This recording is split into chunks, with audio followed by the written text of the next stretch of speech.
যারা জুয়া খেলেন তাদেরকে আমি বলবো, রাতের ৩টা বাজে পারলে একা কবরস্থানে গিয়ে মাঝখানে করে বসে থাকিয়েন 2 ঘন্টা। এত বড় কলিজা যদি আপনার থাকে, 2 ঘন্টা লাগবে না, আধা ঘন্টা পারলে বসে থাকিয়েন রাতের ৩টায় গিয়ে।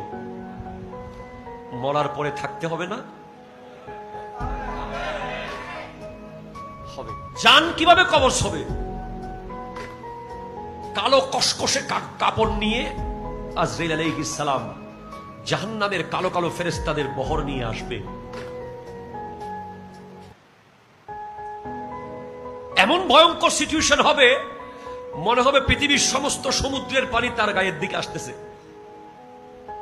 মনে হবে সমস্ত কাঁটাযুক্ত গাছ তাকে জড়িয়ে ধরতেছে। মনে হবে সমস্ত পাহাড় তার শরীরের দিকে আসতেছে।